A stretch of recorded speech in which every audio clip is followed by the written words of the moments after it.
Hello दोस्तों, GS वाणी में आप सभी का स्वागत है। मैं यश चंद्रा। आज एक और महत्वपूर्ण टॉपिक लेके आया हूं। आप पिछले एक हफ्तों से सुनते आ रहे होंगे कि भारत और कनाडा के संबंधों में काफ़ी तनाव आ चुका है। दोनों के राजनयिक संबंधों में गिरावट देखी जा रही है, पिछले कुछ सालों का अगर देखा जाए औसत तो। और इस तनाव के कारण के बारे में अगर बात करें तो दो चीज़ें निकल के आ रहे हैं, खालिस्तान, खालिस्तानी। तो ये जो खालिस्तान है और जो खालिस्तानी है, आखिर ये हैं क्या? इनकी उत्पत्ति कहाँ से होती है? और यह जो खालिस्तान है, आखिर ये है कहाँ? और खालिस्तानी जो हैं ये, आखिर इनकी माँग क्या है? ये चाहते क्या हैं? इनका इतिहास क्या है? दोस्तों, मैं अपने इस वीडियो में इस जो एक तरह से श्रृंखला एक चला रहा हूँ, सीरीज़ चला रहा हूँ। आप न्यूज़पेपर में या न्यूज़ चैनलों पे इससे संबंधित बहुत सारी बातें सुन चुके होंगे। ज़ाहिर-सी बात है, बहुत सारी चीज़ें आप जानते भी होंगे। लेकिन मैं अपनी इस वीडियो में कोई टॉपिक उठाता हूं तो उसके ए टू जेड को बताता हूं आपको। उसके अतीत से सारी चीजें जुड़ी हुई रिसर्च करके बताता हूं आपको, इसलिए कि सनसनी और सही जानकारी दोनों में अंतर होना चाहिए। यहां आपको सनसनी बताने की जरूरत नहीं है और ना ही आपको यह मान के चलना है कि सिख मतलब आतंकवादी। ऐसा कुछ भी नहीं है। इस तरह का ओपिनियन बिल्कुल नहीं बनाना है। क्यों? क्योंकि हर ग्रुप में, हर समूह में अलग अलग तरीके के लोग रहते हैं। यह आंदोलन जब तक आप इसके वास्तविक स्वरूप को नहीं समझेंगे, तब तक आप इसके विषय में किसी प्रकार का नजरिया न बनाए तो बेहतर होगा। तो चलिए, इसके हम जीरो से प्रारंभ करते हैं और किसी भी बिंदु पे या किसी भी अगर बात किया जाए समस्या की जड़ तक जब तक आप नहीं पहुंचेंगे, तब तक उसके बेहतर विकल्प के बारे में आप सोच नहीं सकते, उसके बेहतर समाधान के बारे में आप सोच नहीं सकते। इसलिए हमें सबसे पहले जानना होगा खालिस्तान जैसी कोई चीज या खालिस्तान जैसा स्थान था कहाँ, उसकी डिमांड कब उठी, कौन वो लोग थे और कैसे यह आंदोलन बन गया, कैसे आतंकवादी घोषित कर दिए गए ये लोग। इन सारी चीजों के बारे में हम देखेंगे। यहां देखिए आप, यह इंडियन सब कॉन्टिनेंट दिखाया जा रहा है। तो इसमें एक जगह यहाँ इंडिकेट किया गया है, अगर आप देख पा रहे हैं तो आप देखेंगे कि यह जो खालिस्तान यहाँ लिखा हुआ है, ये हिस्सा, और जो येलो कलर का ये बना हुआ है, यह खालिस्तान का है। इसकी एक जो पूर्वी बॉर्डर लगती है, यह तिब्बत से जाकर लग रही है, आप देख सकते हैं। तो दूसरी पूरा कश्मीर तक जा रही है। ठीक है, इधर पाकिस्तान से बिल्कुल संपर्क में, इसलिए पाकिस्तान, क्योंकि जो पाकिस्तान पंजाब था, जब पाकिस्तान का बंटवारा होता है तो पंजाब का एक बड़ा हिस्सा पाकिस्तान में भी शामिल हुआ था। इसके अतीत के बारे में सारी चीजें पढ़ेंगे। आगे बढ़ते हैं। यह आपको केवल बताने की आवश्यकता थी कि आपको समझ हो कि भौगोलिक स्थिति क्या है खालिस्तान की। यही जो पाकिस्तान है, यही खालिस्तान बनेगा। और कैसे बनेगा वो आगे देखते हैं। Broken future of India. ठीक है, यह बहुत सारे दुश्मन देशों की ख्वाब थे, आज भी हैं। ढाका टू खालिस्तान। ठीक है, ढाका टू खालिस्तान मतलब यह ढाका रहा यहाँ पे, और इससे खालिस्तान तक भारत को इतने टुकड़ों में बांटने की प्लानिंग। ब्लीड इंडिया पाकिस्तान का एक प्लान था। ब्लीड इंडिया मतलब भारत को इतने टुकड़ों में काट दो, इतने टुकड़ों में बांट दो कि इंडिया ब्लीड करे। और इसी सिलसिले में जूनागढ़, कश्मीर, हैदराबाद, ये सारी रियासतें थी। मैं इससे पहले वाली वीडियो में आपको बता चुका हूं, हैदराबाद के बारे में मैंने डिटेल में बताया है। उसमें मैंने ये सारी चीजें बता रखी है। तो क्या था कि इनका अपना ये मंसूबा था। यह खालिस्तान का जो हिस्सा है, आप ये देख रहे हैं, यह है कंप्लीट खालिस्तान, ये दिखाया जा रहा है। और यह रहा आपका पाकिस्तान, इसका भी योगदान है। इसने भी अपने तुच्छ जीवन में कुछ ऐसे कार्य किए हैं कि इसकी तुच्छता को और महान कहा जा सकता है। तो चलिए हम आगे बढ़ते हैं। सबसे पहले हम सिख धर्म की जड़ में जाते हैं। सबसे पहले जानना पड़ेगा ना कि अगर खालिस्तान की मांग सिख उठा रहे हैं तो सिख हैं कौन, ये किस कौम से आते हैं, कहां से आते हैं। ठीक है, कहां से आते हैं ऐसे लोग। ठीक है, तो यह जानना जरूरी है हमारे लिए। पहले 15वीं सदी के आखिरी में गुरु नानक सिंह जी ने इस धर्म की स्थापना की थी, सिख धर्म की। और सिख धर्म कोई अलग से नहीं था, हिंदू ही थे। और हिंदुओं में ही एक अलग संप्रदाय, परंपरा, पंथ चल गया जिसे सिख धर्म कहा गया। इस परंपरा में सिखों के कुल 10 गुरु हुए। ये क्या करते थे, इनका नाम था कि ये अकाल मानते थे, मतलब निराकार स्वरूप ईश्वर की कल्पना करते थे, ईश्वर के निराकार स्वरूप की। और उस अकाल की एक काल को मानते थे कि वही ईश्वर सत्य है, ओमकार, उसी को वे मानते थे। लेकिन जो इनके उपासक होते थे, उसके बाद उनके जो शिष्य होते थे, जो इस परंपरा को एक पीढ़ी से दूसरी पीढ़ी तक पहुंचा रहे थे, उनको गुरु कहा जाता था। और यह एक गुरु परंपरा चल पड़ी। गुरु नानक देव के शिष्य बने, फिर उनके शिष्य बने, फिर उनके शिष्य बने। इस तरह से क्रमवार बढ़ते बढ़ते 10 गुरु पैदा हुए। अब मैं पहले ही कहानी बता दूं जिससे कि आपको आगे समझाने की आवश्यकता न पड़े। तो इसमें क्या है, जिनमें आखिरी सशरीरी गुरु थे गोविंद सिंह, गुरु गोविंद सिंह। हुआ यूं कि ये 10वें गुरु थे। तो इन्होंने देखा कि समय के साथ दूरदर्शी थे, बहुत ही दूरदर्शी व्यक्ति हुआ करते थे, बहुत विद्वान व्यक्ति हुआ करते थे सब। इन्होंने देखा कि आगे चल के गुरु गद्दी को लेके, गुरु के पद को लेके विवाद खड़ा होने वाला है, और भविष्य में लोग ऐसे आ रहे हैं जो इसके लिए किसी का कत्ल करने तक से नहीं पीछे हटने वाले हैं, या फिर कहीं न कहीं देखा जा सकता है कि इस तरह की जो प्रवृत्ति आएगी गुरु पद की प्राप्ति के लिए, यह बिखराव लाएगा सिख धर्म में। इन सब चीजों को ध्यान में रखते हुए उन्होंने कहा कि बस अब गुरु परंपरा यहीं से समाप्त होगी, और गुरु मानियो ग्रंथ, और जो हमारे प्रवचन हैं, जो हमारे निर्देश हैं, जो इस ग्रंथ में संकलित हैं, गुरु ग्रंथ साहिब में, इन्हीं को आप गुरु मानिए। तो आप देखिए कि ज्यादातर जगहों पे आप देखेंगे जहां गुरुद्वारा रहता है वहां एक गुरु ग्रंथ साहब रखा रहता है, और कीर्तन पाठ हमेशा चलता रहता है। गुरु गोविंद सिंह ने खालसा पंथ की शुरुआत की। खालसा पंथ की इन्होंने सॉरी, इन्होंने खालसा पंथ की शुरुआत किया, सिख धर्म को एक फॉर्मल रूप दिया। इससे पहले सामान्य रूप से सिख धर्म चल रहा था कि हाँ ठीक है, एक निराकार ब्रह्म की, निराकार स्वरूप की हम वंदना प्रार्थना कर रहे हैं, लेकिन इन्होंने क्या किया, एक फॉर्मल रूप दे दिया, ऑर्गेनाइजेशन बना डाला, इस धर्म के नियम कायदे तय कर दिए। अपने छोटे से इतिहास में सिख गुरुओं को मुगल बादशाहों के हाथों क्रूरता का सामना करना पड़ा। ये बड़े बहादुर होते थे, पैदाइशी बहादुर होते थे। इसके पीछे बहुत सारे कारण हैं। एक सबसे बड़ा कारण क्या है, वह अगर आप देखना चाहो तो यहाँ इस मैप में अगर आप देखो तो यहाँ आप देख सकते हैं, यह भारत का पश्चिमी सीमांत प्रांत है। जितने आक्रमणकारी आते थे वह इस जब इस क्षेत्र से वो आते थे तो क्या करते थे, यहां पर वो सामान्यतया यहां पर वो अटैक करते थे, यहां पर लूटपाट करते थे। तो पंजाब, राजस्थान, हरियाणा, गुजरात, इन सब लोगों ने कालांतर से बहुत समय पहले से तमाम प्रकार के आक्रमणकारियों, आतताइयों का सामना किया है। तो इस वजह से ये शुरू से ही लड़ाके हो गए। मैं ये नहीं कहूंगा कि यही अकेले हैं, बहुत सारी जातियां बहादुर हैं, लेकिन इनके साथ क्या हुआ, परिस्थिति ने इनको वैसा बना डाला। अब उसके साथ क्या हुआ, जब मुगल आए, मुगलों ने भी तमाम प्रकार के अत्याचार किए इन पे, और उस अत्याचार को सहते सहते क्या हुआ कि गुरु गोविंद सिंह ने देखा कि आने वाले समय में हमारे, और इन्होंने ही ध्यान रखिएगा, इन्होंने इनको क्या किया, सिखों को वॉरियर बना दिया, योद्धा के तौर पे तैयार कर दिया। ठीक है, इन्हें योद्धा के तौर पे तैयार कर दिया कि अब तुम योद्धा की तरह रहो। तो क्या किया गया कि जब इस प्रकार की क्रूरता होने लगी मुगलों के द्वारा, तो इन्होंने कहा कि तुम लोग अपनी रक्षा स्वयं करो।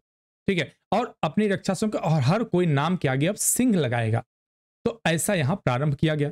उसके बाद क्या हुआ, जब इस तरह की क्रूरता बढ़ने लगी तो इन्होंने अपने आप को एक सोल्जर के तौर पे तैयार करना प्रारंभ कर दिया, और गुरु गोविंद सिंह के कॉल पर खालसा आर्मी की शुरुआत हुई, और एक खालसा आर्मी बन गई कि अपने धर्म की रक्षा के लिए हम इस प्रकार से सुसज्जित रहेंगे, इस प्रकार से तैयार रहेंगे कि अगर कोई ऐसी समस्या आती है तो हम लड़ने के लिए भी तैयार हैं। गुरु गोविंद सिंह ने बंदा सिंह बहादुर को खालसा आर्मी का लीडर बनाया। गुरु गोविंद सिंह ने बंदा बहादुर का आप नाम सुनेंगे इतिहास में, उनको लीडर बनाया। बंदा बहादुर सिंह की मौत के बाद 1733 में मुगलों ने सिखों के साथ संधि की कोशिश की, और सिखों के लीडर कपूर सिंह को नवाब की उपाधि सौंप दी। कपूर ने सिखों को एक करने के लिए दल खालसा की स्थापना की। दल खालसा दो हिस्सों में बांटा गया था, बुढ़ा दल और तरुण दल। बुढ़ा दल का काम क्या होता था कि 40 की उम्र से ऊपर के जो अनुभवी लोग होते थे वे बुढ़ा दल में, नाम से ही लग रहा है, शामिल होते थे। हालांकि 40 बुढ़ा नहीं होता, लेकिन नाम से भी कुछ हद तक पता चल रहा है। इनका काम क्या था, धर्म प्रचार करना बुढ़ा दल का, और सिख गुरुद्वारों की रक्षा करना भी होता था। एक था तरुण दल, ये 40 से कम उम्र के व्यक्ति इसमें शामिल होते थे। इनका काम क्या रहता था, तरुण दल एक्टिव ड्यूटी पर तैनात रहते थे। अब आप देखोगे कि जब आप गुरुद्वारा कहीं देखोगे तो देखो गुरुद्वारा में एक बहुत ऊंची सी जो है रॉड लगी रहती है, निशान साहब बोला जाता है। ठीक है, उनको एक बहुत ऊंचा सा पिलर लगा होता है, ऊपर एक नुकीली तलवार जैसी चीजें लगी होती हैं, उसको निशान साहब कहा जाता है। हर गुरुद्वारे में आपको मिलेगा। ऐसा क्यों हुआ? यूं कि जब मुगलों का अत्याचार बढ़ने लगा, ज्यादातर जो बागी हो जाते थे तो क्या करते, जंगलों में जाके रहने, पहाड़ों में रहने लगते थे। उसके अलावा जो सिख जनजाति थी, सॉरी सिख जात के जो लोग थे, ये अलग अलग क्षेत्रों में फैले हुए थे। पंजाब, पटना, आप बिहार तक पाएंगे इनको, ठीक है, बिहार तक इनका विस्तार पाएंगे आप। तो और विश्व में बाकी देशों में तो है ही। तो जब ये अलग अलग जंगलों में, मान लो कोई ऐसा है जो कि भाग रहा है मुगल प्रशासन से, या किसी प्रकार की नाफरमानी हुई है, उसके लिए मौत की सजा का ऐलान हुआ है, भाग रहे हैं, जंगल में भाग रहे हैं, भूखे हैं, प्यासे हैं, तो ऐसी परिस्थिति में क्या होता था, निशान साहब जो था सबसे ऊंचा लगाया जाता था, तो वो दूर से आपको दिख जाएगा। तो क्या होता था कि अगर किसी को भी भूख प्यास, कोई भी व्यक्ति है, गुरुद्वारा की खास बात है, वहां लंगर चलता है 24 घंटे का। आप देखिए वहां पे कोई भी व्यक्ति हो, किसी जाति धर्म समुदाय से संबंधित हो, आप जाइए, भरपेट भोजन करिए बैठ के वहां, ठीक है, और सेवा करके आइए। तो यह क्या होता था, यह परंपरा बहुत पहले से चल रही कि अगर कोई भी होता था तो क्या होता था, अगर निशान साहब दिख गया तो लगता था कि नहीं, गुरुद्वारा होगा यहाँ, तो चलिए पानी और भोजन की व्यवस्था तो हो गई। तो इस प्रकार से सिख धर्म का विस्तार हो रहा था। आगे चल के क्या हुआ, दोनों दलों को 12 छोटे हिस्सों में बांट दिया गया, जिसे मिस्ल कहा गया, पंथ कह सकते हैं आप, ठीक है। हर छोटा दल अपने सूबे की रक्षा करता और उसमें विस्तार भी करते थे। इस दौरान जीती गई जमीन का हिसाब हरमंदिर साहब में रखा जाता था, बाकायदा दस्तावेज के रूप में। तो उसमें क्या होता था, जो महंत होते थे वे देखभाल करते थे। आगे चलकर इन दस्तावेजों के आधार पर रियासतें तैयार हुई, इन्हें मिस्ल कहा जाने लगा। क्योंकि खालसा 12 हिस्से थे, इसलिए सिखों की रियासत भी 12 मिसलों में बट गई। 18वीं सदी के अंत में ये मिसलें यूं ही चलती रही, कई बार इन्हें आपसी लड़ाइयों का सामना करना पड़ा। सीधी सी बात है कि जब शक्ति का संकेंद्रण होता है, या जब सत्ता का विभाजन होता है, या शक्ति का विभाजन होता है, दोनों परिस्थितियों में संघर्ष होना स्वाभाविक है। तो अगर इस तरह से 12 अलग अलग सेंटर ऑफ पावर थे, सेंटर थे पावर के, तो उनमें तकरार होना तो स्वाभाविक है। कई बार उन्होंने आपसी लड़ाई ली। फिर साल 1799 में रणजीत सिंह ने लाहौर जीता, ठीक है, लाहौर को जीतते हैं, 1801 में खुद को पंजाब का महाराजा घोषित करते हैं। ऐसा एक व्यक्ति आया जिसके अंदर एक क्षमता थी कि वह क्या करता, एक केंद्रीकृत शक्ति, ठीक है, एक सेंट्रलाइज्ड पावर को मैनेज कर सकता था।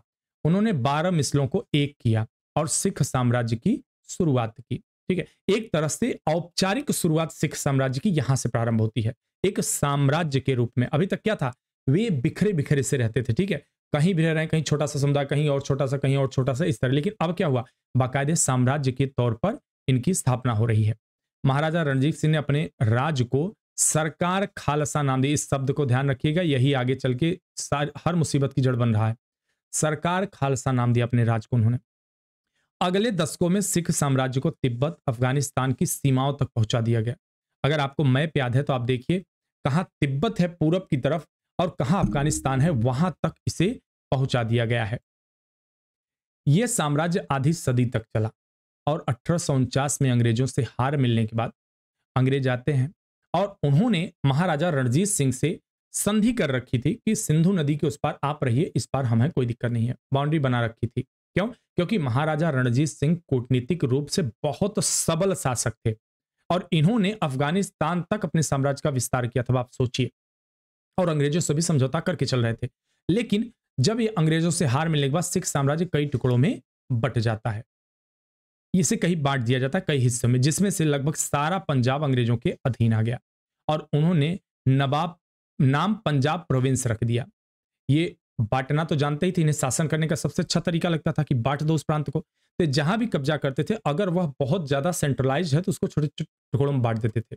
इससे क्या होता था, इन्हें राज करने में आसानी हो जाती थी। तो इन्होंने क्या किया कि जब तक पंजाब जो महाराजा रणजीत सिंह का पंजाब है, जब तक आप इसको बांटोगे नहीं तो यह संदेह बना रह सकता है कि भविष्य में लोग फिर उठ खड़े हों।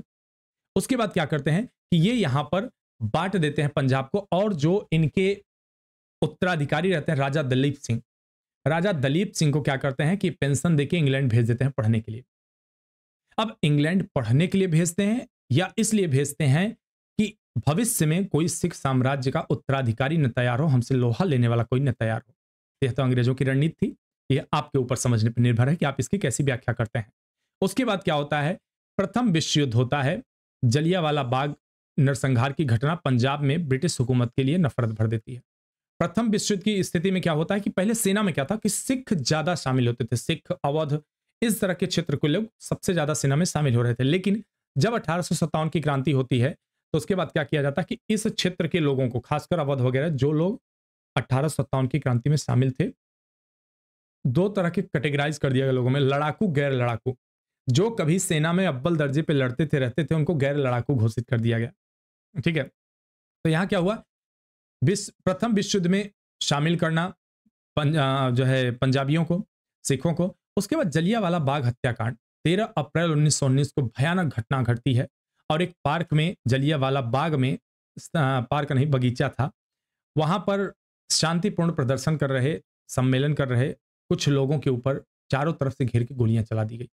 इस घटना से भी सिख काफी नाराज हो गए। 1930 के आसपास जब लगने लगा अंग्रेज भारत से चले जाएंगे, तो सिखों के बीच सिख होमलैंड की मांग उठने लगी। देखिए, ये अपने आप को सांस्कृतिक रूप से अलग मान चुके थे।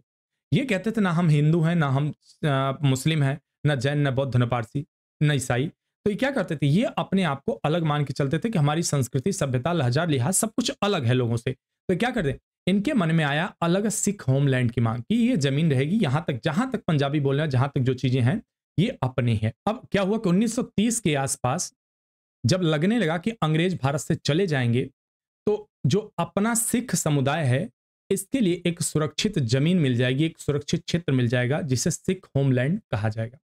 और इसी समय 1920 में क्या होता है कि अकाली शिरोमणि अकाली दल का एक संगठन बन जाता है 1920 में, और ये कहता है कि मैं सिखों का प्रतिनिधित्व है। जैसे मुस्लिम लीग बन गया था, मुस्लिम लीग क्या कहता था, स्वघोषित।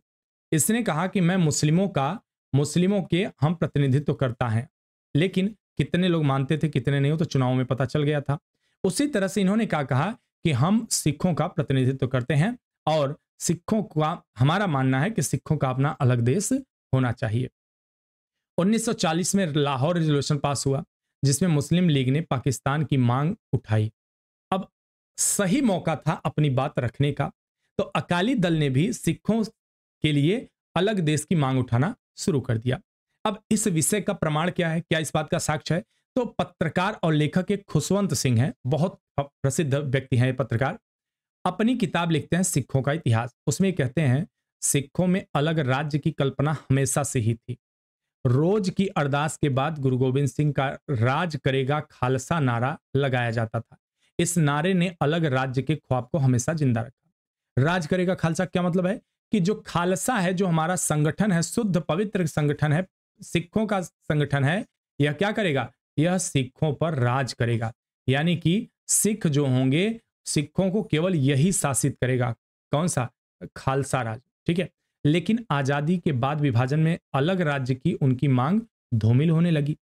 आजादी के बाद सिख लगातार अलग देश, कम से कम भारत के अंदर एक आजाद सूबे की मांग उठाने लगे। कहे ठीक है, आप हमें आजाद देश नहीं दे सकते, तो ठीक है, हमें कुछ हद तक स्वायत्तता दे दी जाए। ठीक है, ये क्या किए, धर्म के आधार पर देश की मांग को सरकार ने अस्वीकार कर दिया। लेकिन सरकार ने क्या कहा कि नहीं। अब इसी समय बहुत सारे स्टेट डिमांड कर रहे थे भाषा के आधार पर, जाति के आधार पर, लेकिन यहां क्या किया, सरकार ने कहा कि नहीं, हम आपकी ये बात नहीं मानेंगे। लेकिन आगे आप चल के देखोगे कांग्रेस ने ढुलमुल रवैया अपनाया। यहां देखिए, मैं पॉलिटिकल नहीं हो रहा हूं, यह ना कोई पॉलिटिकल स्टेटमेंट है, तो यह बात आप याद रखिएगा। जिस बात का प्रमाण है मैं केवल उतनी ही चीजें बोल रहा हूं यहां पे। आगे इस बात का प्रमाण मिलता है कि एक बार कांग्रेस ने 1956 1960 के आसपास मान भी लिया था कि ठीक है, हम आपको अलग देश दे देंगे। ठीक है, एक हद तक आपको एक, मतलब देश तो ना कहे, इतनी स्वायत्तता दे देंगे, आगे वो चीजें मैं बता रहा हूं आपको। लेकिन उससे पहले उन्होंने एक बार इनकार कर दिया। आजादी के कुछ साल बाद हुई एक घटना ने अकाली दल को एक और मौका दे दिया। जब हर राज्य अलग अलग अपना स्टेट की मांग कर रहे थे, उसी के दौरान क्या होता है, 1953 में आंध्र प्रदेश अलग राज्य बन जाता है भाषाई आधार पर, और भारतीय संघ में भाषा के आधार पर गठित पहला राज्य था आंध्र प्रदेश, जो भाषाई आधार पर गठित हुआ। अब इसको लेकर अकाली दल ने सिखों के बदले पंजाबी भाषा बोलने वालों के लिए अलग राज्य पंजाब की मांग रख दी। अब इनके दिमाग में क्या खेल चल रहा था कि हम स्टेप वाइज चलेंगे, पहले हम अलग राज्य की मांग करेंगे कि भाषा के आधार पर दीजिए, और तो और इनकी भाषा के आधार पर क्या था, जहां ये आधुनिक हरियाणा, पंजाब, हिमाचल, कुछ हिस्से को लेके ये कहते थे कि ये पूरा पंजाब है, लेकिन सरकार ने एक अच्छा मूव चला, सरकार ने देखा, सरकार मजबूर हो गई कि भाषा के आधार पर अब बिना बांटे हुए काम नहीं चलेगा। उससे पहले देखिए मैं आपको बता दूं आगे चल के सरकार ने कैसे ढूल, पहले कह रहे हैं कि भाषा के आधार पर बांट देंगे, लेकिन 66 में क्या हुआ, 66 में पहले पंजाब से ये इस तरह शामिल थे, पेप्सू कहा जाता था इन्हें, Patiala and east Punjab state union, इसे पेप्सू बोला जाता था। कपूरथला, नालागढ़, फरीदाकोट, कलसिया, जिंद, जिंद, नाभा इत्यादि इस तरह बांटा गया था। ठीक है, इस तरह से डिवीजन किया गया था। तो इन्होंने देखा कि पहले ठीक है हम बांट देंगे, लेकिन आगे चल के क्या हुआ कि जब आंध्र प्रदेश का भाषा के आधार पर होने लगा गठन, तो इन्होंने कहा ठीक है आपका भी भाषा के आधार पर कर देंगे, लेकिन जितना आप क्षेत्र मांग रहे हो इस क्षेत्र पे नहीं। क्यों? क्योंकि उसमें ज्यादातर हिंदी भाषी के लोग हैं। ठीक है, उसमें जैसे हरियाणा हुआ तो क्या हुआ, हरियाणा वगैरह जो हरियाणवी हिंदी की उपबोलियां हैं, ठीक है, हिमाचल वगैरह में ज्यादातर हिंदी बोली जाती है। तो अब ऐसी परिस्थिति में हम उन्हें पंजाब नहीं घोषित कर सकते। 1 नवंबर 1966 में उस वक्त पंजाब को भाषा के आधार पर विभाजित करके पंजाब पंजाबी भाषा, हरियाणा हिंदी भाषा बना दिया गया। तो इस तरह से उनको अपना अलग राज्य तो अब मिल गया। अब एक कहावत है ना, नरक का रास्ता अच्छी नियतों से तैयार होता है। ठीक है, नरक का रास्ता, तो इन्होंने तो अच्छी नियत से बंटवारा किया था, लेकिन इन्हें क्या पता था कि ये तो उनकी पहली विजय है। वो तो दिमाग में पहले से प्रिपेयर थे, रख के चल रहे थे कि हम पहले क्या करेंगे, पहले हमें अलग स्टेट तो मिल जाए। पहले उन्होंने क्या कहा, नहीं अलग देश अलग देश अलग देश, लेकिन उसके बाद क्या कहा कि नहीं पहले हमें एक अलग स्टेट तो मिल जाए, ये हमारी पहली जीत होगी, उसके बाद आगे की चीजें। अब खालिस्तान के मुद्दे को पाकिस्तान ने खूब भुनाया। अब इसी सब में जो एक क्रम चल रहा था, उसी में क्या हुआ, पंजाब बनने के बाद सिखों की मांग पूरी हो जानी चाहिए थी, लेकिन यहां चीजें सुधरने के बजाय बिगड़ती चली गई। पंजाब गठन के दौरान चंडीगढ़ को पंजाब हरियाणा की संयुक्त राजधानी बना दिया गया। कुछ पंजाबी बोलने वाले इलाके हरियाणा राज्य को दे दिए गए। एक और बड़ी दिक्कत थी पानी को लेकर। अब यहां क्या होता था कि पंजाबी लोग समझते थे कि जो इनकी यहां नदियां हैं, 5 नदियों को जमीन को पंजाब, तो जो इनके यहाँ की नदियां हैं, तो जब बंटवारा हुआ पाकिस्तान का, तो कुछ नदियों का हिस्सा पाकिस्तान में चला गया, कुछ नदियां चली गई, कुछ भारत के हिस्से में रही, और जो भारत के भी हिस्से में रही तो उसमें तमाम प्रकार के डैम बना के सिंचाई करके अदर राज्यों को पानी भेजा जा रहा था। अब इनके लिए यह भी समस्या थी। तो इसमें क्या हुआ कि ये इन सब छोटी छोटी बातों को, हालांकि छोटी तो नहीं कहेंगे, पानी, जमीन, भाषा, इन सबको मुद्दा बनाया इन्होंने, और यह क्या हुआ, ये सब मुद्दे पंजाब में नए उबाल का कारण बने। ये सब क्या किए, नए जो है आंदोलन को ट्रिगर करने के लिए ट्रिगर पॉइंट बन गए सारे, कि अब ये क्या करेंगे, ये उत्प्रेरक का कार्य करेंगे, जमीन, नदी, जल वगैरह वगैरह। 1967 में एक चुनाव होता है। ठीक है, 1967 में एक चुनाव होता है, और इस चुनाव में अकाली दल ने मांग उठाई कि पंजाब जम्मू कश्मीर की तरह धारा 370 के तहत विशेष स्टेटस दिया जाए पंजाब को। ठीक है, इस समय यह चुनावी स्टंट भी था एक तरह से। क्यों? क्योंकि डायरेक्ट पंगा नहीं ले रहे थे केंद्र सरकार से। इन्होंने क्या किया, लोगों के बीच बात रख दी और कहा कि हमें ठीक है, आप नहीं दे रहे हो, समझ आ रहा है, आप हमें अलग देश मत बनाओ, लेकिन अनुच्छेद 370 का प्रावधान जैसे जम्मू कश्मीर के लिए आपने किया है, वैसे हमारे लिए कर दीजिए एक विशेष प्रावधान। अब ये सारी चीजें तो चलती रही। अब आपके मन में उठेगा कि इतनी राम कहानी तो हो गई, अब इस समय खालिस्तान का मुद्दा कहां से आया, खालिस्तान कहां के उठ के आया, कहां उठ के आया। तो इन सब के बीच खालिस्तान की मांग पहली बार उठी। इसके लिए हमें थोड़ा सा अतीत में जाना पड़ेगा, फ्लैशबैक देखना पड़ेगा। 13 अक्टूबर 1971 की बात है। अमेरिका के अखबार न्यूयॉर्क टाइम्स, बहुत ज्यादा इसकी चर्चा आप सुने होंगे, खासकर एक देश के ईमानदार पत्रकार हैं, वो इसकी हर बात जिक्र करते हैं, और इसमें कैसे लोग बैठते हैं, कैसे लोग हैं, उनकी मानसिकता क्या है, ये सभी जानते हैं। इस विज्ञापन में खालिस्तान नामक नए देश की घोषणा कर दी गई। दुनिया भर में रहने वाले सिखों से मदद देने की मांग की गई, और मदद दिया भी लोगों ने। विज्ञापन को छपवाने वाले शख्स का नाम जगजीत सिंह चौहान था, जगजीत सिंह चौहान। और एक समय जगजीत सिंह जी पंजाब विधानसभा के डिप्टी स्पीकर रह चुके थे। ठीक है, 1969 में जब चुनाव हार गए तो वो ब्रिटेन चले गए और खालिस्तान के समर्थन में अभियान चलाना शुरू कर दिया। अब खालिस्तान का अर्थ क्या है, भूमि, शुद्ध स्थान, जैसे खालिस घी, खालिस दूध इत्यादि। तो इसी तरह समझिए पवित्र। जगजीत सिंह खालिस्तान की मांग कर रहे थे। उसने पंजाब, हरियाणा, हिमाचल प्रदेश, राजस्थान के कुछ हिस्से आते थे। देख लीजिए, पंजाब, हरियाणा, हिमाचल, राजस्थान, इतने हिस्से आते थे जिस खालिस्तान की वो मांग कर रहे थे। ब्रिटेन में जगजीत सिंह की मुहिम को कोई खास समर्थन नहीं मिल रहा है। इसी बीच 1971 का युद्ध हो जाता है और इंदिरा गांधी जी क्या करती हैं, बांग्लादेश को, पूर्वी पाकिस्तान को आजाद करा के एक स्वतंत्र देश बनवा देती हैं। इस युद्ध में खालिस्तान आंदोलन को हवा मिल जाती है। क्यों? क्योंकि दुश्मन का दुश्मन दोस्त होता है। अब जब पाकिस्तान बुरी तरह इंडिया से हार जाता है, पाकिस्तान जो होता है जब वो इंडिया से बुरी तरह हार जाता है तो क्या करता है, देखता है कि एक ऐसा यहाँ पे खालिस्तान आंदोलन चल रहा है, अगर इसको हम हवा दे दें तो यह भारत को कहीं न कहीं कमजोर कर देगा और ब्लीड इंडिया मूवमेंट जो हमारा है, जो ब्लीड इंडिया हमारा मिशन है, ऑपरेशन है, वो सक्सेस हो जाएगा। तो इन्होंने क्या किया, इन्होंने हाथ बढ़ाया खालिस्तानियों की तरफ। जगजीत सिंह को पाकिस्तान आने का निमंत्रण मिलता है। जगजीत सिंह को बुलाया जाता है कि आइए पाकिस्तान, वेलकम। यहां पर फिर उसने खालिस्तान की बात की और पाकिस्तान की प्रेस ने खूब जोर शोर से उसे उछाला। क्यों? क्योंकि भारत के अगेंस्ट बात चल रही थी और भारत ने बहुत बड़ी कार्रवाई करके बांग्लादेश में 93,000 पाकिस्तानियों को सरेंडर करवाया था। 93,000 पाकिस्तानियों को सरेंडर करवाया था। 1977 में ही एक और शख्स की वापसी होती है। यह प्रक्रिया चल रही होती है और इसी बीच इंदिरा गांधी जी दोबारा चुनाव चुन के आ चुकी हैं। जगजीत सिंह चौहान भारत लौटा, उसने यहां खालिस्तान की मांग को हवा दी। ये वही जगजीत सिंह चौहान है जो डिप्टी स्पीकर वगैरह रह चुका, अभी आपने पढ़ा। 1979 में ब्रिटेन जाकर खालिस्तान नेशनल काउंसिल की स्थापना कर दी इसने। ठीक है,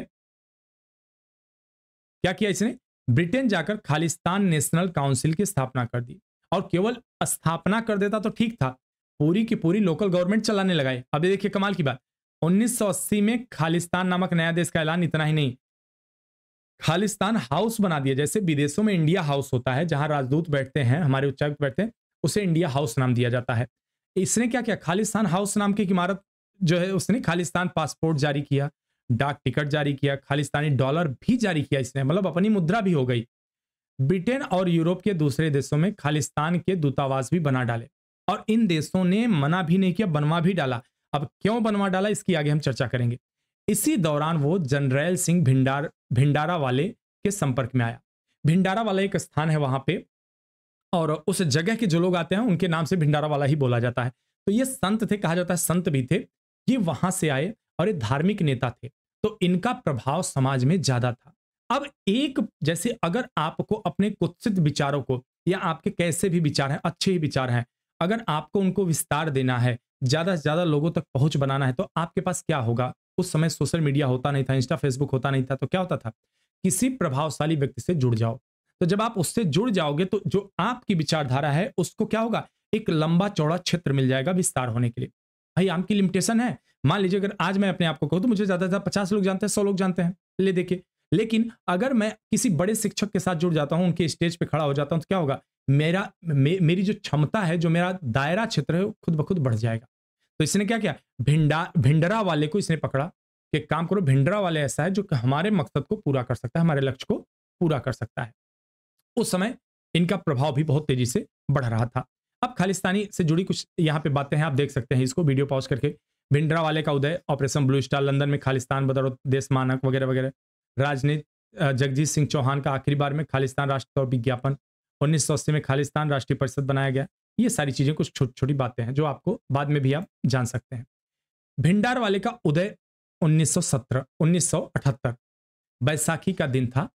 तारीख का सिख धर्म में खास महत्व था, शायद 3 जून का समय था, अगर मैं सही याद आ रहा है मुझे।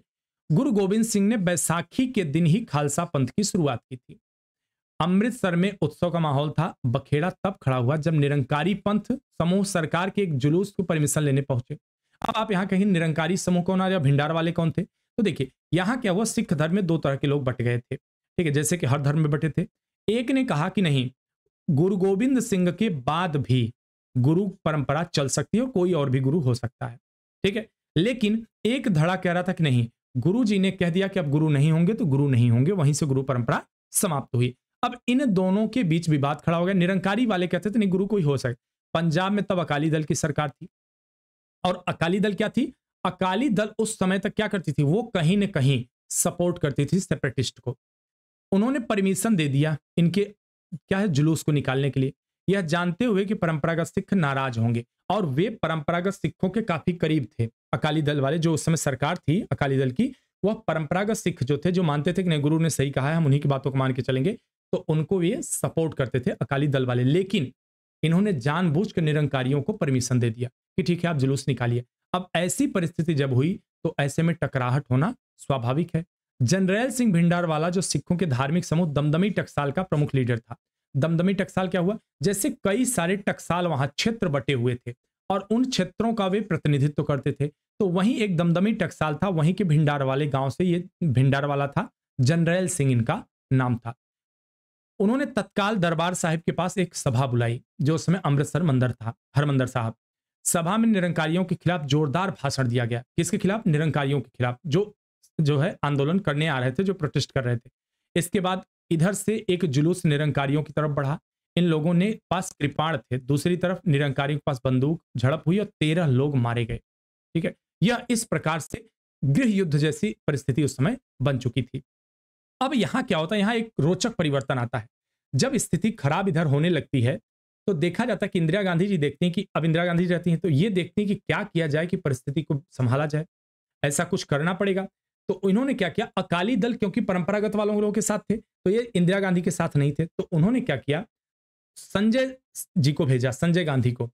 और संजय गांधी गए और वहां पर ज्ञानी जैल सिंह के साथ मिलकर यह तय करते हैं कि ये जो अकाली दल है, ये जो लोग हैं, इनको कैसे संतुलित किया जाए, कैसे इनको कंट्रोल में लाया जाए। क्यों? क्योंकि ये तो इस तरह से सेपरेटिस्ट मूवमेंट को सहारा देंगे और इस तरह से आंदोलन करवाएंगे आए दिन। तो ज्ञानी जैल सिंह और ये चीज, और मुझे नाम एक नैयर नाम नहीं याद आ रहा है मुझे अभी इस समय, वो पत्रकार थे, कुलदीप नैयर। कुलदीप नैयर जी बहुत प्रसिद्ध उस समय के पत्रकार हुआ करते थे। उन्होंने इस बात का स्टेटमेंट दिया, लिखा है कि जो कमलनाथ जी सिंह जी थे, कांग्रेस के नेता, इन्होंने सलाह दिया था, इनका सलाह था, और ज्ञानी जैल सिंह साहब भी कहीं न कहीं सलाह था, संजय गांधी भिंडार वाले से मिले जाके और उसको अपने पक्ष में ले लें, तो क्या होगा, वहां शक्ति संतुलन आ जाएगा, शक्ति संतुलन की स्थिति आ जाएगी। संजय गांधी वही करते हैं, जाते हैं और वे क्या करते हैं, भिंडार वाले के साथ मिल जाते हैं। अब क्या हुआ, अगर जब सत्ता का ही साथ जिसके साथ हो जाए तो क्यों नहीं मजबूत होगा। तो क्या हुआ, अब इस दौरान क्या हुआ, भिंडार वाला और ज्यादा आक्रामक होने लगे, इनके समर्थक और ज्यादा आक्रामक होने लगे। भिंडार वाले की निरंकुशता, अब इसका कुछ उदाहरण देखिए कि कैसे अंत में जिस जिन को इन्होंने पैदा किया था, वही जिन इनके लिए मुसीबत खड़ा हो गया। चुनाव के दौरान भिंडार वाले ने कांग्रेस के लिए प्रचार तो किया, एक वक्त तो इंदिरा गांधी भिंडार वाले ने स्टेज भी शेयर किया है, ध्यान रखिएगा इस चीज, और ये सब लिखित प्रमाण है। गुरबच्चन सिंह की हत्या कर दी गई इस दौरान। नैयर लिखते हैं, सीबीआई इन्वेस्टिगेशन में 7 लोगों का नाम आता है और ये 7 लोगों का भिंडार वाले के साथ नजदीकी संबंध था। 1981 में पत्रकार लाला जगत नारायण की हत्या हो गई। जगत नारायण हिंद समाचार समूह के संस्थापक थे। अब इस दौरान क्या हुआ कि जब ये बातें चल रही थी तो देखा गया वहां कि हिंदू समूह जो थे, वहां हिंदी ज्यादा बोलने वाले थे, तो ये जो जगत नारायण लाल जी थे, इन्होंने हिंदी की और हिंदुओं की थोड़ी सी पक्ष उनकी तरफ बोल दिया था, तो इन्हें क्या किया गया, इन्हें जान से मार दिया गया। ठीक है, इसके अलावा एक उस समय पुलिस डीजीपी थे, जिन्होंने कहीं न कहीं उस आंदोलन को दबाने में सहयोग कर रहे थे सरकार की, उनको जो अमृतसर मंदिर है, उनकी सीढ़ियों पे उन्हें गोली मार दी गई। ठीक है, यह सारे आंदोलन होने लगे, हिंदुओं को बसों को रोक के उसमें से उन्हें मारा जाने लगा। स्थिति इनके हाथ से निकलती जा रही थी, केंद्र सरकार के हाथ से यह परिस्थिति देखी जा रही थी। मामले में पुलिस ने भिंडरवाले को गिरफ्तार कर लिया। अब जब ये चीजें देखी गई कि इनके नजदीक वाले लोग शामिल हैं इसमें, इनके भाई शामिल हैं, तो क्या हुआ, उनको गिरफ्तार कर लिया गया। लेकिन यह गिरफ्तारी क्या करती है, आग में घी डालने का काम कर देती है। आग में घी डालने का काम क्या, भिंडार वाला हीरो बन जाता है। ठीक है, भिंडार वाले को जब 2 दिन जेल में रखा जाता है तो हीरो बन जाता है। ठीक है, वो हीरो के तौर पे बाहर जब जेल से निकलता है तो इतनी पॉपुलैरिटी मिलती है उसे कि जितनी सालों में नहीं पाई थी, जितनी उसे सालों में पॉपुलैरिटी नहीं, उसे केवल 2 दिन गिरफ्तारी से मिल जाती है। और अब जब ये लौट के आता है, क्या करता है, कांग्रेस के खिलाफ जमकर बोलना शुरू करता है। और उसके बाद क्या होता है, जब ये ऐसा हो जाता है तो क्या दुश्मन का दुश्मन दोस्त के तर्ज पर भिंडार वाला और अकाली दल दोनों हाथ मिला लेते हैं और क्या करते हैं, धर्म युद्ध मोर्चा नामक एक आंदोलन चला देते हैं कि धर्म युद्ध मोर्चा है भैया, हमें चाहिए हमारा पंजाब, अपना अलग पंजाब चाहिए। और ये क्या करते हैं, आगे मैंने ऐड किया है कि नहीं देखता हूं, अभी होगा तो अच्छी बात है। ये क्या करते हैं, ये कहते हैं कि हमें एक काम करो, आप रक्षा, संचार, परिवहन, इन सब चीजों को छोड़ के हमें पूरी स्वायत्तता दे दो, इसको आप देखो, जैसा कश्मीर के साथ आपने किया था। ठीक है, ये ऐसी मांग किए थे। इस आंदोलन की शुरुआत जो होती है उद्देश्य था आनंदपुर साहिब रिजोल्यूशन एग्जीक्यूट करना। ये साल 1982 की बात है, ठीक है। 1982 में ऐसी बात की गई है, कर जा रही कि आनंद साहब साहबपुर रेजोल्यूशन, रेजोल्यूशन में क्या था मैं अभी बता दिया है कि रक्षा, संचार, परिवहन, इनको छोड़ के बाकी हमें स्वायत्तता दे दे। ये तीन चीजें आप अपने पास रखो केंद्र सरकार, लेकिन बाकी हमें स्वायत्तता दे दी जाए। भिंडार वाले ने गोल्डन टेम्पल को अपना ठिकाना बनाया। अब जब वहां से जेल से आया, भयंकर काटमार प्रारंभ हुआ। सरकार बातचीत के लिए तैयार ही, कई बार बातचीत करने का प्रयास किया गया, लेकिन ये लोग बात करने को तैयार नहीं थे। इनका सीधे कहना था कि सरकार धोखेबाज है, हमें बात नहीं करना, हमें सिर्फ एक बात करनी है कि हमारा देश अलग कर दीजिए, हमें एक खालिस्तान चाहिए, बस हो गया। इस पे अब इन्होंने क्या किया कि इन्होंने अमृतसर टेम्पल को, मान लीजिए कि अमृतसर है, ठीक है, अमृतसर टेम्पल को यहां अकाल तख्त है, ठीक है, अकाल तख्त में इसने शरण बना लिया, ठीक है। अब यह अमृतसर मंदिर है, अब अकाल तख्त को इसने अपना स्थान बना लिया। और यहां से क्या हुआ, यहां से इसने फरमान जारी करना शुरू किया, आदेश जारी कर सरकार चलाना शुरू कर दिया एक तरह से, ठीक है। अब जब यहां हुआ तो यहां कब्जा करने का मतलब क्या हुआ, क्यों मंदिर में घुसा इसने, क्यों अकाल तख्त पे बैठा। इसके पीछे वजह क्या थी कि इसे पता था कि लाखों सिखों की भावनाओं को ठेस नहीं पहुंचाएगी सरकार और मंदिर में प्रवेश नहीं करेगी, और जब तक मैं मंदिर में हूं तब तक मैं सुरक्षित हूं। तो क्यों, क्योंकि 1971 में इंदिरा गांधी की हिम्मत को इसने देख लिया था। तो इसे इस बात का पता था कि अगर मैं मंदिर टेम्पल में हूं तो मैं सुरक्षित हूं, तो इसीलिए इसने अंदर अपना शरण लिया और अपने आप को सुरक्षित महसूस किया। लेकिन ऐसा नहीं हुआ, और इन सब चीजों को देखने के बावजूद क्या होता है, ऑपरेशन ब्लू स्टार कराया जाता है, और उसके बाद 1984 में जो है यहां पर भेजा जाता है, और कई सारे जो है सैनिक भी हमारे मारे जाते हैं, कई सारे सिख भाई भी मारे जाते हैं, और उसके बाद जाके अमृतसर मंदिर को मुक्त कराया जाता है खालिस्तानियों, और इस प्रकार से ऑपरेशन ब्लू स्टार समाप्त होता है। लेकिन यह ऑपरेशन ब्लू स्टार एंड नहीं था। ऑपरेशन ब्लू स्टार एक तरह से कहा जाए तो सुलगती चिंगारी को, कहा जाए तो हवा मिली थी, या फिर कहा जाए तो बुझती आग जो थी वो चिंगारी में बदल गई, बस चिंगारी खत्म नहीं हुई, जो आग भड़क रही थी, जो आग जल रही थी, वो चिंगारी में तब्दील हो गई। ऑपरेशन ब्लू स्टार का परिणाम क्या हुआ, 1984 में प्रधानमंत्री इंदिरा गांधी जी की सिख अंगरक्षकों द्वारा हत्या कर दी जाती है। और केवल हत्या नहीं की जाती, उसके बाद आप देखोगे कि एक हवाई जहाज रहता है जो कनाडा से चलता है भारत के लिए, उसमें लगभग 300-350 यात्री थे, जिसमें ज्यादातर हिंदू थे, उसको ब्लास्ट के द्वारा उड़ा दिया जाता है, ठीक है। तो ये सारी घटनाएं होना प्रारंभ हो जाती हैं। सबसे खराब सांप्रदायिक हिंसा को जन्म दिया गया जब इंदिरा गांधी जी की हत्या हो जाती है, तो वैसी परिस्थिति में सिखों का कत्लेआम किया जाना प्रारंभ होता है। दिल्ली की सड़कों पर और जगहों पे, कई जगहों पे सिखों को मारा जाना शुरू कर दिया जाता है। और इसी बीच संजय गांधी का एक स्टेटमेंट आता है, जब उनसे कहा जाता है कि आप इस पर कुछ बोलेंगे, स्टेटमेंट दीजिए, तो उन्होंने कहा कि जब कोई बड़ा पेड़ गिरता है तो धरती में हलचल तो होनी ही है। ये उनका स्टेटमेंट था। बड़े पैमाने पर सिख विरोधी हिंसा में 8000 से अधिक सिखों का नरसंहार किया गया।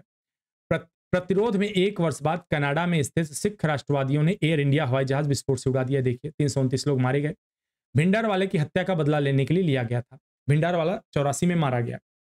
ये सारी चीजें घटनाएं घटने लगी, और 1900 पंजाब के दौरान सबसे खराब हिंसा वर्ष 1995 विद्रोह का केंद्र बन गया।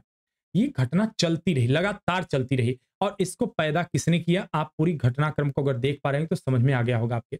इसके बाद आबादी का बड़ा हिस्सा उग्रवादियों के खिलाफ हो गया।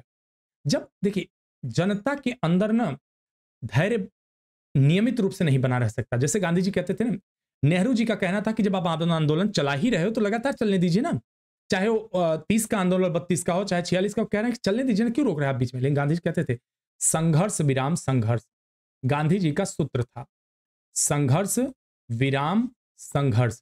इसका अर्थ क्या हुआ, गांधी जी कहते वे लोक मन के कुशल चितेरा थे, वो मनोवैज्ञानिक स्थिति समझते थे। वो कहते थे जनता के अंदर इतना धैर्य नहीं होता कि लगातार वो ऊर्जा बनी रहेगी।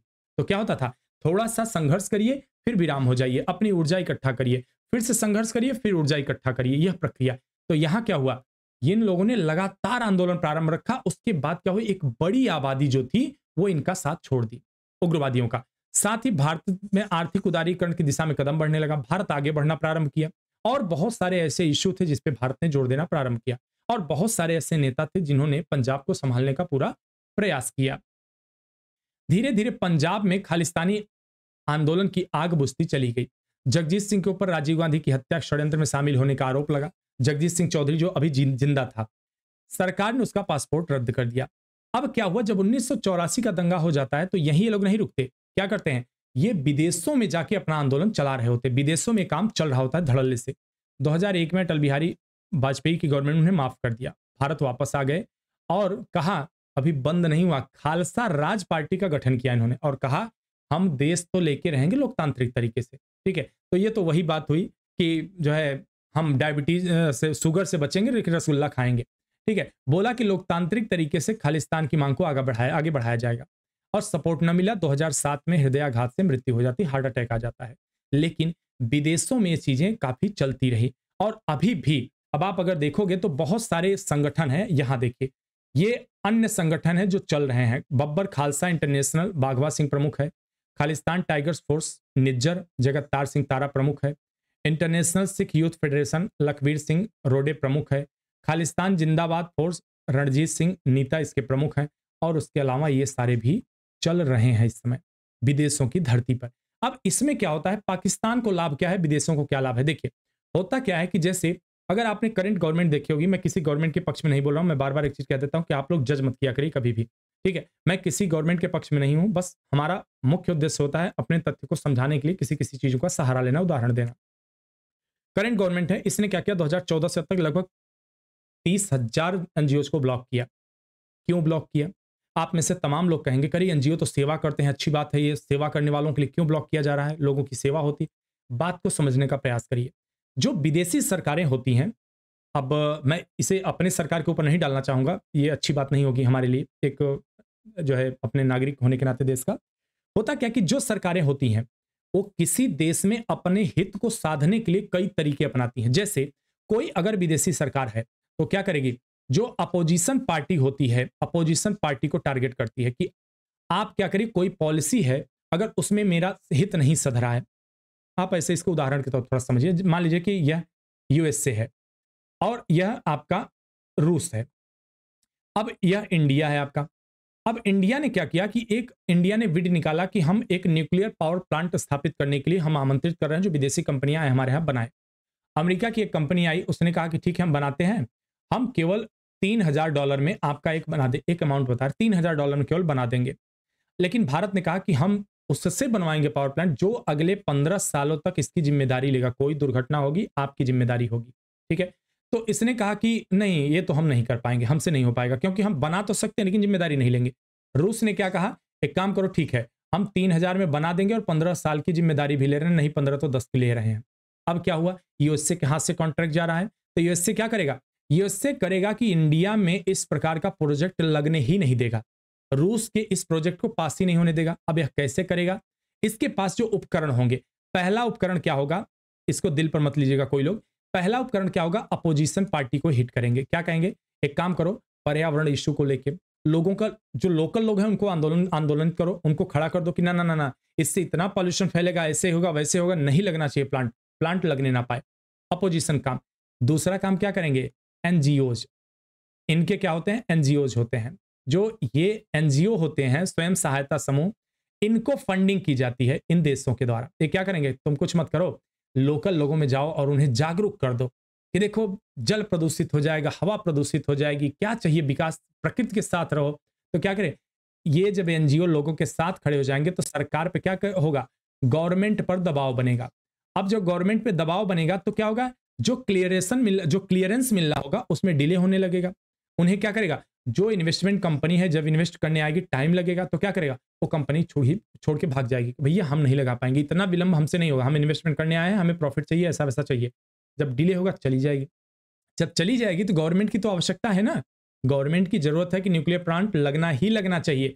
तो क्या करेंगे, फिर हम कहेंगे ठीक है अमेरिका तुम ही आके लगा दो, कोई बात नहीं, हम पॉलिसी ही चेंज कर दे रहे हैं, ये जो 15 साल वाला क्लॉज है इसको हम हटा दे रहे हैं, आओ तुम लगा दो प्लांट हमारे यहाँ। तो क्या होगा, बन गई उनकी बात ना, उनकी मनसा कामयाब हो गई। यही स्थिति होती है विदेशियों का। विदेशी किसी भी जैसे होता है ना, दुश्मन का दुश्मन दोस्त होता है। अब पाकिस्तान को कभी अमेरिका बहुत प्यार करता था और वह एप्पल ऑफ आई हुआ पड़ा था अमेरिका का। ठीक है, क्यों, क्योंकि उसमें क्या कहा जाता था कि यह भारत को संतुलित करने का एक तरीका है। तो वही स्थिति एनजीओज की या फिर वही स्थिति बाहरी देशों की है, खालिस्तान को पाल रहे हैं, क्यों, ब्लीड इंडिया मूवमेंट के लिए। और केवल खालिस्तान ही एक मुद्दा नहीं है, भारत में और भी सेपरेटिस्ट आंदोलन हैं। कश्मीर को बहुत दिनों तक, जब तक 370 था तब तक बहुत सारे देशों ने, पाकिस्तान के अलावा भी कई सारे देश उसमें हाथ सेक रहे थे, अपनी रोटी सेक रहे थे। आज भी नॉर्थ ईस्ट के एरिया में चाइना के द्वारा बहुत सारे क्षेत्रों में जो नक्सली ग्रुप्स हैं उनको फंडिंग की जाती है, उनके आर्म्स दिए जाते हैं। ठीक है, तो ये सारी चीजें कहां से चलती हैं? यह विदेशी धरती से चलती हैं, भारत को अस्थिर करने के लिए। तो यह एक हमारा ओवरव्यू था। अब इसी प्रकार से सिख फॉर जस्टिस एक मूवमेंट है। इस पे जो है अभी आप जो देख रहे हैं न्यूज में चल ही रहा है, तमाम खालिस्तानी जो आतंकवादी, सरकार ने आतंकवादी घोषित कर दिया है, ये मारे जा रहे हैं। अब हो क्या रहा है कि कनाडा में स्थिति क्या है? कनाडा क्यों बीच में आ रहा है? भाई वो कह सकता है ठीक है आतंकवादी हैं आप लेके जाओ, लेकिन ऐसा नहीं कह सकता। क्यों नहीं कह सकता? इसके पीछे वजह है। वजह क्या है इसके पीछे?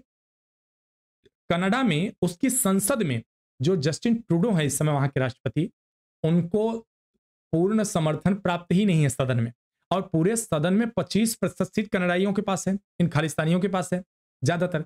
अब यह क्या है कि अगर वो अपनी कुर्सी गंवा देंगे अगर खालिस्तानियों के विरोध में बोले, और अगर खालिस्तानियों से प्रेम करते हैं तो भारत देश गंवा देंगे। तो स्थिति तो उनकी बड़ी विकट हो चुकी है, लेकिन इस काम को उन्होंने ही बढ़ावा दिया है, उसी के सरकार ने बढ़ावा दिया है।